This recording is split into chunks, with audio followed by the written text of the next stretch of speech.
Welcome back to another episode of Academic Innovation Insights. I'm Dr. Dean Goon here at Embry-Riddle Aeronautical University, and this is our web series where we explore all kinds of topic across higher education. I am really glad to be joined today by Dr. Patrick Dempsey. Welcome back, Patrick. Grateful to be here. And in this episode, we are hoping to explore the ghost of higher education yet to come. Remember, in our first episode, we were using the theme of A Christmas Carol to look at the ghosts from higher education, the ghost of higher education past and the ghost of higher education present. But in this episode, we're diving into what we think the future is going to be. Well, we're here, Patrick, excited. I've been so pumped to get back to this episode with you because I know both of us share an infinity, just dreaming about what the future should be and the kind of work that we do.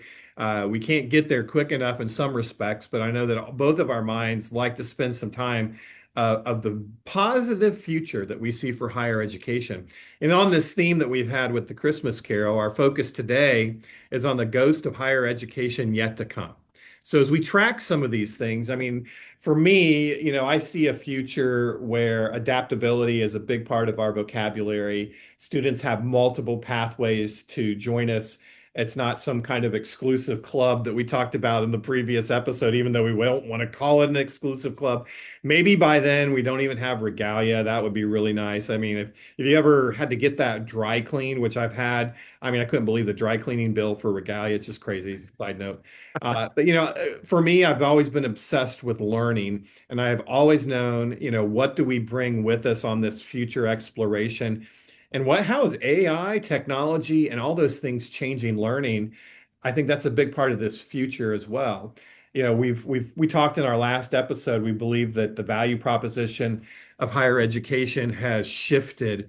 I don't know if I'm to that point thinking that the value has decreased immensely, but we know that degrees are somewhat losing their meaning.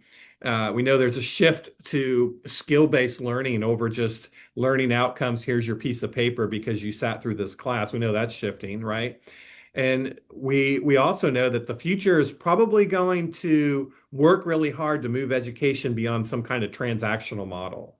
And that's what on my mind is around the future as we look at this ghost that could be haunting our future. What are some of those ghosts that's on your mind today as we want to explore about the ghost of higher education yet to come? You paint a hopeful picture with adaptability and higher education in the same sentence. So we'll just leave that and we'll just assume that that becomes a standard for something.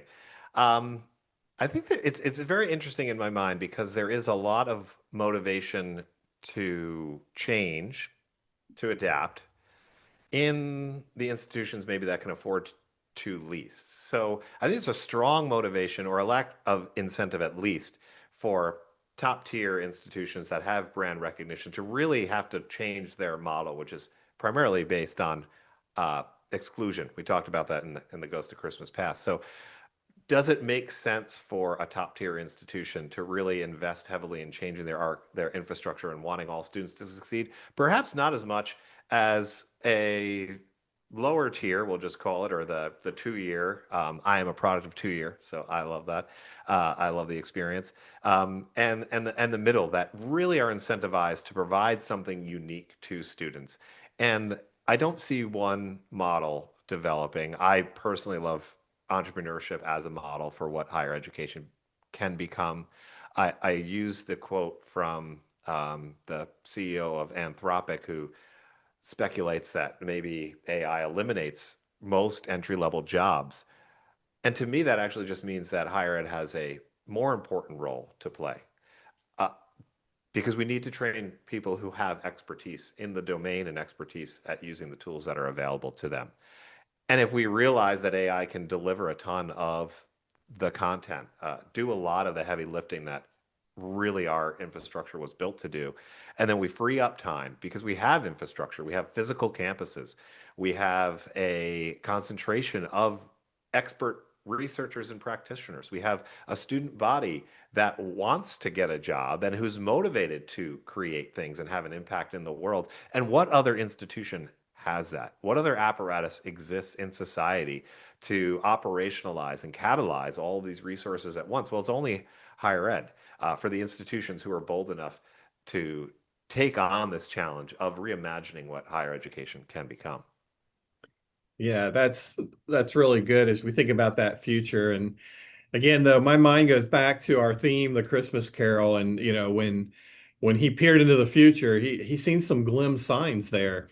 And and I've been one, as we mentioned in the other episodes, when I look both in the past, side to side, and I look forward, I can't help but think about what have we learned from the past. I mean, it's not too far of a stretch in my mind to think about like we've seen the emergence in my lifetime of shopping malls being awesome to now being boarded up across the United States to now with online, shopping obviously just taking over the biggest part of chunk of the market for retail. And a lot of us have always felt in higher ed, we've all been immune to that. So, I mean, it is a telling sign. I mean, there are some probably dark sides to this story. We can speculate, and it's one of those things too. I always find myself like, I lead with the conversation. I hope I'm really wrong about this. And that's one of them. But we've already seen signs of many like smaller liberal arts colleges that serve their purpose locally are closing up. They're merging. We have all that going on. And that was even before the rise of AI hitting our campuses. So I guess in a way, both of us, I mean, we might steer to the dark a little bit, and then we'll also see signs to move into the positive side of this. So I guess we'll see where we head with that. But if we kind of bring it back to AI, we're thinking about both looking in that rear view mirror, but looking forward. What parts of higher education, in your opinion, are most likely just going to disappear or shrink away because of AI? Well, definitely to the dark. And I don't know that, I mean, on the individual level, right? On the personal level, on the institutional level, I'm not hoping institutions close or that people lose their jobs or have to find other work. And at the same time, it is a market correction. We have become a bloated industry that are now just really competing for a shrinking client base. And so hopefully market forces force us to really articulate and come up with some unique value propositions and really make education maybe more affordable for the masses that we hope to attend. Now, parts of the institution that I think can significantly, at least within institutions, a ton of the wraparound administrative offices could certainly be made to run more efficiently and or become a little potentially obsolete. I think just there is the human element, of course, of student support, but there are so many apparati built into education because we have refused to address the core problem, which is just bad teaching. Students shouldn't need writing centers and peer support and bridge program. They shouldn't need this litany of wraparound support at every step when the problem is happening in the classroom. If they weren't in the classroom, we wouldn't need any of those supports. And so that could be something that if we just have better pedagogy aided by, in some way or another, AI, certainly Could we marketing. could we stick on that for just a second? Because again, last episode we talked about poking this bear. So I want to poke this bear a little bit more. And as a leader of a support unit, we're academic innovation, we're a team of 75. We support the work of our faculty. But when I research higher education, I had that same epiphany that you had mentioned, is that I've tried to think of any other industry that has a product but built servicing around the product to such an extent that the product is no good by itself. Does that make sense to you? Can you It can makes you a lot of correct sense me? to Is me. there an industry that comes to mind where that the product is there, it's a good product, but they've had to put so much around it to keep it afloat? Can you think of anything else that I really? really can't. There is the amount of money that goes into keeping this product on life support is just incredible. Instead of just changing the product, which would be significantly cheaper. Yeah, absolutely. And so again, our futures, And again, I don't want to advocate because the work that our teams and support units do across many institutions, I do believe that we're the wave of the future. But as AI comes in, and like you had mentioned in the episode of that will replace a lot of the entry level work that we're doing. And and high and obviously too, anybody out in higher ed knows that many of our processes are notoriously were built in the 80s and 90s, spreadsheets all over the place. PDFs that have to be hand delivered and still signed today. I mean, it's out there, folks. And so part of it is like once we start automating and agentic processes are doing everything from scheduling courses to working through acceptance letters of students and on and on and on, we're going to need less support. And I know that a lot of people don't want to talk about that. It shouldn't be a strategy like let's use AI to replace all these things, but we have to figure out, I call it kind of the electric bike syndrome. And when I talk about AI, a lot of times I mention it, are we going in the way of the Roombas? Are we advocating all of our role to sweeping the carpet, which that's great. Roombas are great. Is that what we're doing, or is it going to be more of a partnership, AI and electric bike, and we're choosing to use that how much? And a lot of people don't want to have those conversations, but in higher ed, we're going to need more Roombas, and it just makes sense that we go that way. Yeah, I have some got some insights from some folks that are in presently, I think for the fall semester rolling out individual agents. So every student at this institution is going to have an agent that is their advising agent. That's going to be used in a natural language, just like as you would with a AI, GPT or Claude, and it's going to give you the insights. It's going to recommend pathways for you based on what you're trying to achieve at that time. And that's again, this is all to me very day one stuff, right? Maybe that's day two stuff when we start talking about agents and personalization at that level. But this is happening, and I think it is a boon. It is a win for the students that we don't need the administrative bloat is real. And I mean, our offices, instructional design offices exist, and thankfully they do exist because teaching is so bad. And so I'm always so grateful for like, oh my gosh, have you seen this course? Have you seen the syllabus? And at the same time, if I detach myself from my self-interest, I said, well, that's not a good problem that we have. We shouldn't need all, again, these additional layers.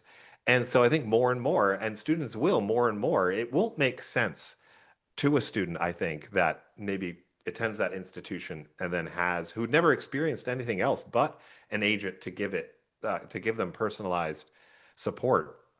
A few years from now, I do feel like it'll be absurd for generations that have grown up with AI that we would type in some question into a Google search bar and get all these links that may or may not be relevant to actually what we're asking. We have to sort through and we get to page 3 and finally find a website.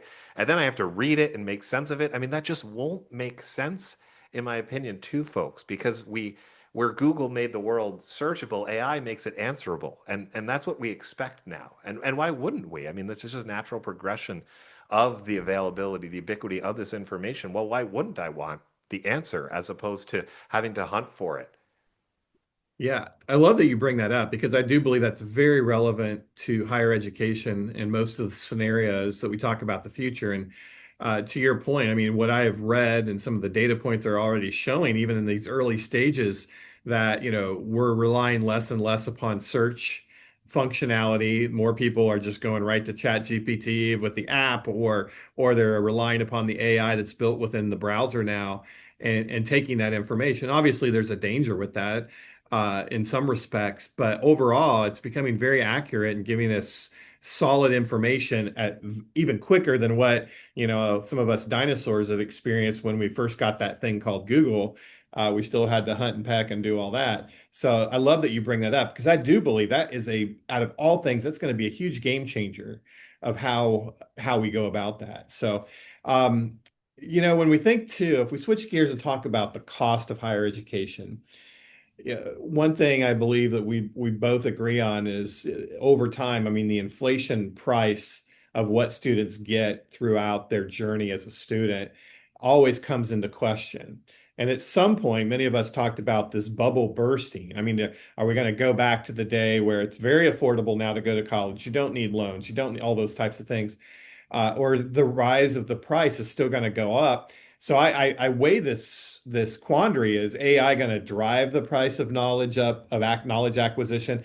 Is it just not going to be worth it? I mean, there's so many ways to look at this, but from your opinion and what you've seen in some of the trends that we've been experiencing over the last several years, do you think AI is going to dramatically reduce the cost of knowledge for all of us? And what role will the university play in that, or should we?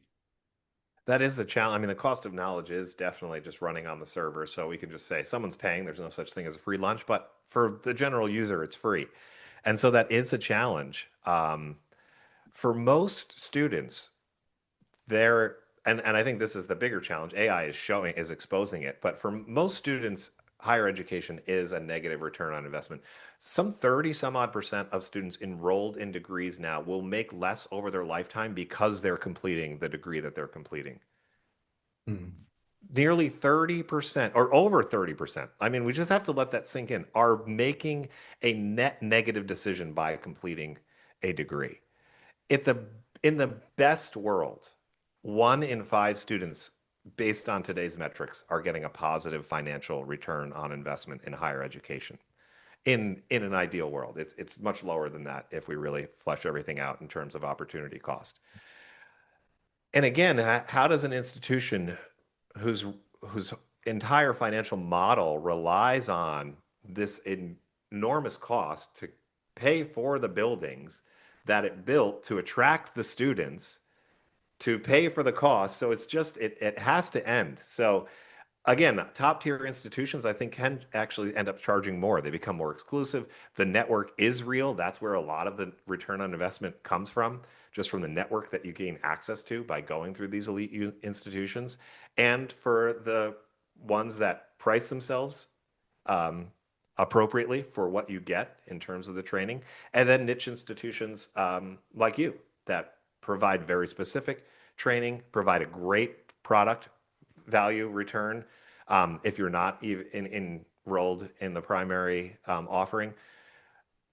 But for a lot of institutions, the AI, the idea that knowledge is free is going to push them to the brink because there's just the return on that investment is going to be clear that it's not positive for most students. Yeah.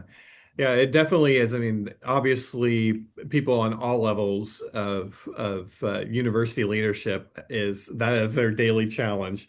And so I think that's going to be AI, I believe too, is going to be help us hopefully become more efficient. Maybe we can start, having conversations all across the board, whether it's on the learning side of things of programs that need sunset, others that need to be explored. So there's programming involved, cutting costs across campuses on a number of different levels, where to invest as well, and infrastructure. You really hit it on the head there with that. So, uh, I love to do this exercise when I get to talk to especially those that I would consider thought leaders in higher education. So, do you remember the movie Minority Report, I did. There was like 2002? I remember like a thing, like he went like this, and then there were Yeah, well, like really is that dated. what happened? Yeah, I date myself, but that 2002, I think Tom Cruise and the futurist in Minority Report in 2002, they put a whole research team behind that, was trying to predict what would be happening in those decades to come. Well, here we are, right? There was things in there, the flying cars, all those kind of things, but they had some subtle hints of things that we have today that the futurists got right. I mean, they had things like personal devices like Alexa was in, personal assistants. We had those targeted marketing. If you remember the scene, they'd walk past a billboard, Right, exactly. Yeah. all those types of things. So there were some very specific things that were happening that they got right in 2002 that affected those decades several years later. And I don't know if they affected it, but they called it right. So let's just to kind of end this segment of the future of higher ed. What are we doing right that is going to be, yeah, that's the future. Like, what are we dabbling with AI that you've seen that universities are getting right, or maybe even beyond that with ed tech or digital learning? Like, what's going to be around? And we called it right here, a couple decades early. Wow, that's probably the biggest challenge. What is higher ed getting right about AI? Am I understanding this? Is this a trick question? I'm trying to throw a curveball at you. It's a curveball.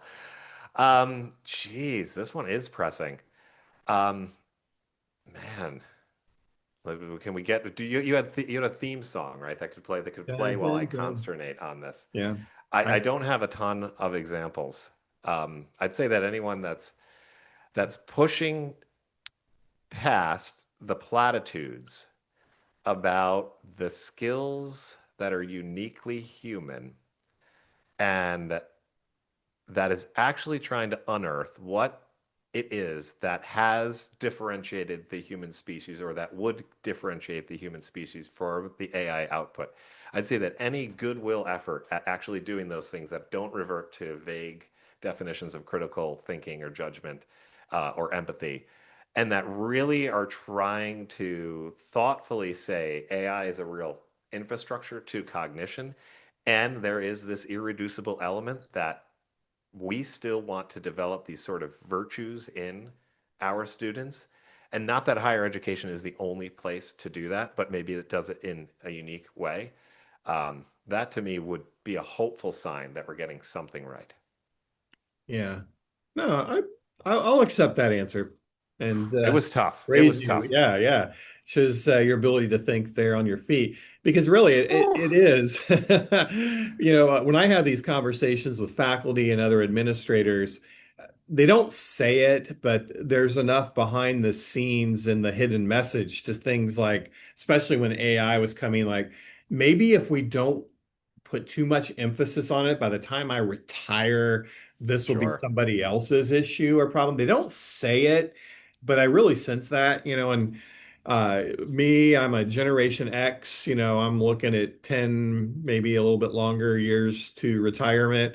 And I want to be part of something that's bigger than what we're doing and be part of this wave and not just to be a wave the flag of AI, but to be part of what we set the course for the future. And I think that kind of leads into our next segment is, in that A Christmas Carol, Scrooge had this transformation at the end, right? There's always a good ending to a good story, and I think higher education hopefully will have a good ending to this story. He didn't have to abandon his soul, right? He rediscovered who he was. And so I guess let's move into, I guess we can move in and talk about the redemptive story. The AI might also help us get back to really both the roots and the main mission of higher education. Maybe, I don't know. Maybe it's going to totally blow up all of our worlds and we're part cyborg, they can transplant learning into our mind. We can swap out the chips. I don't know. But let's bring this down to realization, the transformation that needs to happen. So, what do you think a redeemed institution will look like in the future that has made this transition? And what would be some of those components that you think that you would look to the older Patrick in, 15, 20 years will say, I called it 20 years ago. What would that be Yeah, for? I definitely can see AI being really instrumental in this. I did touch on this in the 2021 book that I published about how knowledge really is emergent, and it is not linear. It does not follow Bloom's uh, taxonomy, although that was never meant to be linear. That is how we design learning after that, and it's Heraclitus. It's you'd never step in the same river twice. And AI, if we took this conversation and put it in, we could see convergent and divergent and emergent thoughts. It could we could have it ask us questions and maybe create ideas that we never even considered based on this conversation. So I think that's a really exciting opportunity for AI in a practical way to be an infrastructure in the educational experience. But I do see a redeemed institution majoring in problems as opposed to majors and not Yeah. trading in majors anymore. I don't think that makes any sense. I think it makes sense to have students, learners of any age, however they're entering our institutions, coming with real problems that they want to solve. Again, through which higher ed is uniquely positioned with the infrastructure, physical, although it doesn't have to be physically bounded, the expertise, access to real experts in the field, practitioners and researchers alike, as well as other learners that are on journeys at different parts.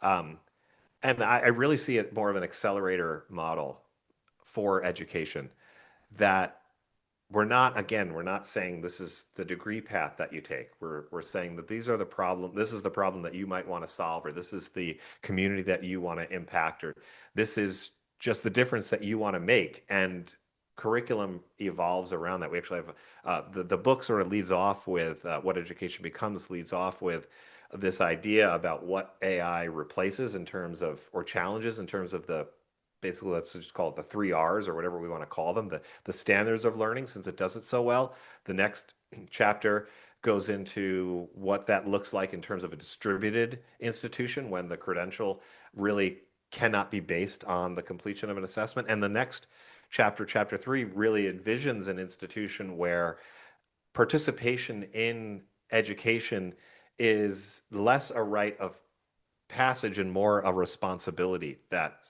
learners are actually actively engaged in shaping the environment that is around them. So maybe we go back to the first episode where we talked about the gates and walking through them and having the holy of holies. Maybe that whole model is now, yes, the infrastructure is there, but we're actually emergent. We're actually out in the world where we're making a difference in, not through these target programs that we have, where we have 8 students who go and do this community project, but the actual ethos, the blood that's running through the veins of the institution is people making a real difference, making real things. Um, that is super valuable to me. That brings together what we do best without what AI, without worrying about what AI is easily replacing now.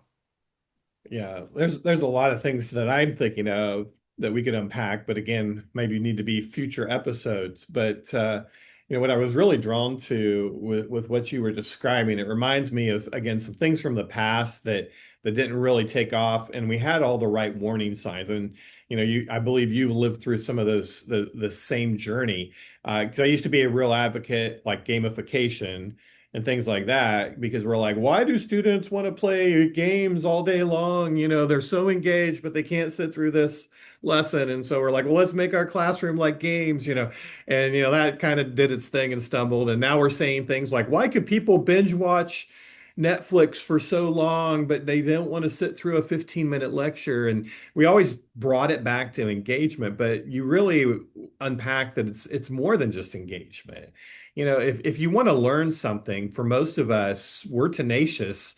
Our whether think that your God created abilities or your humanistic ideas, we're all drawn and curious to learn. And I think as adults, that curiosity slowly goes away. We had a couple episodes back with Dr. Gloria Niles, and I love that her work really focuses in on this curiosity that drives us. And for somehow over time we lose that. And AI, as her goal is that AI will spark that curiosity and help us grow.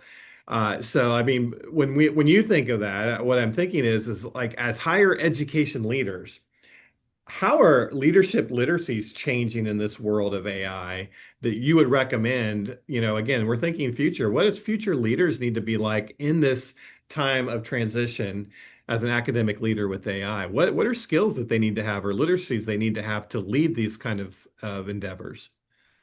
Yeah, I'll say it again for this, and I think entrepreneurship is just an umbrella that maybe I'm just too lazy to unpack. But it really is the mindset that I think is absolutely essential, and it's doing things quickly, it's making decisions, it's being willing to do the lowest task to the highest task, being able to do all those things, being able to motivate people, being courageous enough to be wrong frequently, and getting people to believe in you even though you were wrong. I'm sure you had in your role people that were like, "You're right. You've just made this compelling case for gamification." And then you realize, "Oh, right. The problem wasn't there weren't stars or bonuses. The problem was the content still sucked.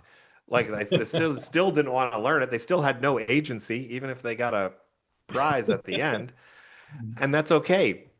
But people need to believe in you, and you need to be able to act, and you need to be able to just be decisive. You do obviously need those core skills of empathy, but you also, I think, having depth and breadth, um, having generalizable knowledge, being able to pull this schema that you have for the world and pull from all these distinct and potentially unrelated places so that you can make sense of the moment in ways that maybe other people can't. But for me, it's urgency and just that if you've never had to make a payroll, that's maybe why you don't sense the urgency of higher ed right now.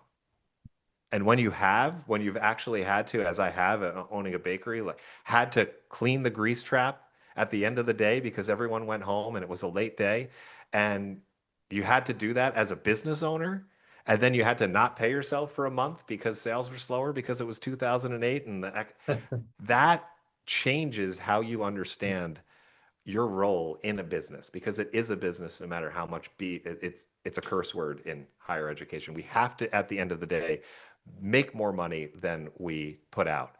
Um, and so it's just that entrepreneurial mindset, urgency to do what's necessary to make it to the next day. Yeah. To me, that paints such a great future for this particular ghost of what is yet to come. Because, again, you read across the literature. For some of us, entrepreneurship just comes naturally. I mean, this working here at Embry-Riddle, I get to be the dean of academic innovation. I have this huge sandbox. I have a great team, and every day we come to work to both experiment, to deliver, to try new things, to fail, try again, and continue to crack the code across AI, digital learning. And it took me a long time to get to a place like this. And what I thought was interesting is, as I heard you answer that question, almost every one of those characteristics are uniquely human, and somehow AI would be a partner, but it's not going to replace that individual drive as leaders, right? And those type of literacies. Like you didn't mention once, like a good leader is going to know how to create an agentic bot. I mean, yeah, that's good to know, but you're still talking about those fundamental things that we're going to carry into the future. And aren't we seeing that now, even with students? I mean, coming out of the COVID and other things, all these studies that are being out there is like, young Gen Z, if they can woo people and communicate well, they are so far above their peers. And there's people talking about this stuff. And so I find that very interesting is like the skills of the future. And I don't like to use the word soft skills. They're just innately human skills that we're going to need. And the university is again a prime area to help develop these with our students. Maybe it's going to be different, because AI is going to be there on the technical side, or AI is there to even maybe help us practice our people skills. But somehow or another, that leadership literacy is going to happen. So that is a really profound thing that we have right there in front of us. So I want to end on really one final question. This transformation that Scrooge went through, higher ed, we're going through transformation right now. But if you had to give just one piece of advice to a provost or a president during navigating this moment, what would it be? Make a decision, whatever it is. Think about where you think your institution provides value to your customers, and just say that over and over again and tell everyone that's who we are, this is who we serve, and this is how we serve them. Just be bold, just say it, just own your niche. That people are going to complain no matter what you say. Just say it. Make the decision. AI is changing things. What does that mean for you? You're going to be an institution that just totally bans it. Just do it. Just do that and tell your students, if you come here, we don't use AI at all, and you're not allowed, that's fine. If you think you can get enough customers to come, do it. Whatever it is, make that decision. Yeah. Profound, simple and profound. That's the way we always roll. Again, shows an entrepreneurial type of mindset that we need. So, uh, Dr. Dempsey, I have thoroughly enjoyed your journey here with me on these two episodes on our web series here at Academic Innovation. Your insights have been very valuable. I'm walking away with a lot of takeaways. Folks out there that are listening to this and you've made it through both of these episodes, I believe that you will also have caused us to pause and think about the future of higher education and how transformative of a future we have together. Check out more from Dr. Dempsey. You'll find a link in our bio to some of his resources and his pages, and learn more of his work he's doing and really the impact he's making in higher education.